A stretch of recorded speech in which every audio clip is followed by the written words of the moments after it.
how you doing? How's the family? Good? Good. So this is one out of two long-awaited videos that are finally here on my channel. I've decided to break it up into topics, and this one will be the spirits that I have met. Around the age of 16, I was told that I would always have a certain pull or affinity with things that had to do with the paranormal, with the spiritual realm, with magic, and witchcraft.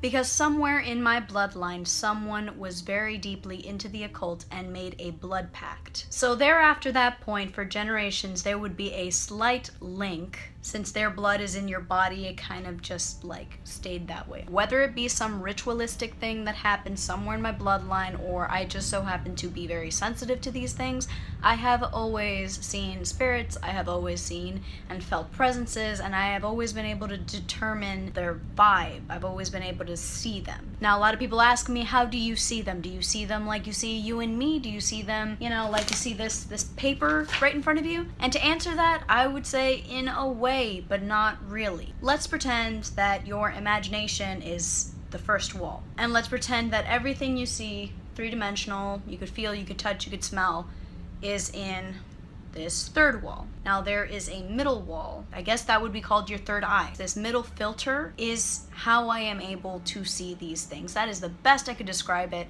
I have no idea how else to describe it, but if anyone else understands what I mean, then super. I've encountered spirits of many different kinds, and I've been able to tell the difference between them. I've had spirits come to me in dreams. The more recent one, a friend's grandmother had passed away either the day after I had this dream or the same day. The dream was relatively simple. I was sitting in an airport. My eyes were scanning the airport, and I get up and I walk towards a window. And as I get up from my chair and I'm walking, to my left, I sense something that makes me stop.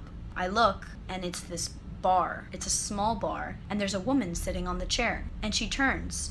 She looks me in the face, and it's my friend's grandmother. And at that moment, something in her eyes made everything still. There was a silence I had never heard before, and she had my full attention with her eyes. She had a grip of every bone in my body at that moment. She looked into my eyes, and without speaking a word, she said, "Do not give up." And her voice was so thunderous, so loud, so incredibly powerful that it shook the entire room, and I woke up. I woke up kicking and screaming and crying and shaking because I had never had something so real. I knew that it wasn't a dream. I knew that it was a visitation. It was almost another level of real that I had not felt before. And you know what? Looking back and really thinking about that dream, it was an airport. People are in airports just before transitioning to somewhere else. It made sense. Everything about that dream made sense. I feel like it's much easier for people who have died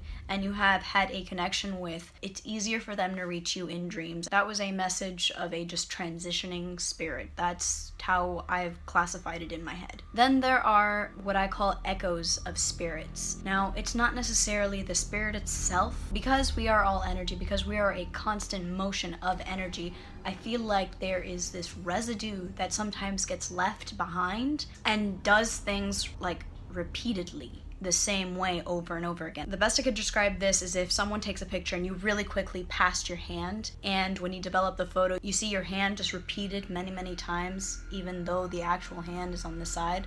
That's what it feels like. In my haunted house, I remember seeing, he was new. I hadn't seen him before. He was this new spirit, and he was this really old, skinny man. He was wearing a plaid shirt and a baseball cap, and I had spotted him, but I didn't feel fear. From being in that house, I knew when things wanted to hurt me, and I knew when things were just passing by. And I had told my mom about this, and she freaked out because something that I had never known about was that when I was younger, my dad had gotten in a car accident and hit someone. And the description of the man that I said I had seen apparently was dressed in the way that that man had died. Sometimes it scares me more the fact that things get confirmed than seeing what I saw.